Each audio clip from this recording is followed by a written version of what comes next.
Really appreciate it, and we're going to be here for a couple hours.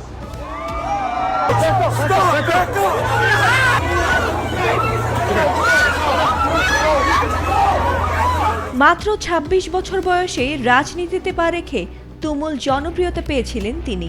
ছিলেন তরুণ সমাজের এক অনন্য প্রতিনিধি। কম বয়সে খ্যাতি পাওয়া সেই তরুণ ছিলেন ডোনাল্ড ট্রাম্পেরও খুব কাছের বন্ধু। সেই জনপ্রিয়তার শীর্ষে থাকা তরুণ রাজনীতিকের নাম চার্লি কার্ক। বুধবার তিনি ইউটা ভ্যালি বিশ্ববিদ্যালয়ে গিয়েছিলেন বক্তৃতা দিতে। তরুণদের হৃদয় জয় করা সেই জনপ্রিয় রাজনীতিক এবার প্রাণ হারালেন বিশ্ববিদ্যালয়ের মঞ্চেই। মুহূর্তেই সব আনন্দ উচ্ছ্বাস রূপ নেয় আতঙ্কে, শোকে। আর সেই ঘটনার বেশ কিছু ভিডিও ভাইরাল হয় সোশ্যাল মিডিয়ায়। ভিডিওতে দেখা গেছে ৩১ বছর বয়সী চার্লি বক্তব্য দিচ্ছিলেন। এ সময় তরুণদের উদ্দেশ্যে টুপি ছুড়ে দিয়েছিলেন তিনি। আর তাতে শিক্ষার্থীদের বাঁধ ভাঙা উল্লাস দেখা গেছে। কিন্তু এরপর হঠাৎই শোনা যায় গুলির বিকট শব্দ। কার্ক তার ঘাড়ের দিকে হাত বাড়িয়ে চেয়ার থেকে পড়ে যান। উপস্থিত দর্শকেরা তখন আতঙ্কিত হয়ে ছোটাছুটি শুরু করেন। এ সময় তাকে ধরাধরি করে হাসপাতালে নিতে দেখা গেছে। এরপর হাসপাতালে চিকিৎসাধীন অবস্থায় তিনি মৃত্যুবরণ করেন।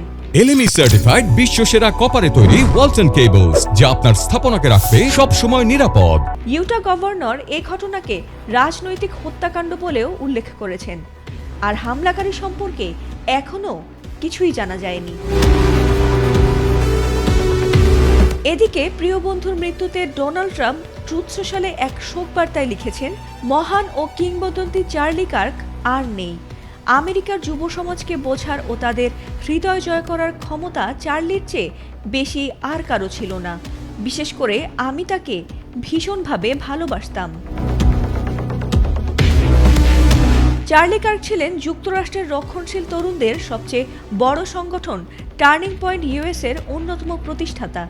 সাম্প্রতিক প্রেসিডেন্ট নির্বাচনে ট্রাম্পের তরুণ ভোটারদের সমর্থন আদায়ে বড় ভূমিকা রেখেছিল এ সংগঠনটি। এছাড়া আমেরিকা কামব্যাক ট্যুরের অংশ হিসেবে ইউটা ভ্যালি বিশ্ববিদ্যালয়ে উপস্থিত হয়েছিলেন চার্লি কার্ক। সামনে আরও ১৫টি অনুষ্ঠান করার পরিকল্পনা থাকলেও তার আগেই থেমে গেল সেই তরুণ নেতার স্বপ্ন ও জীবনযাত্রা।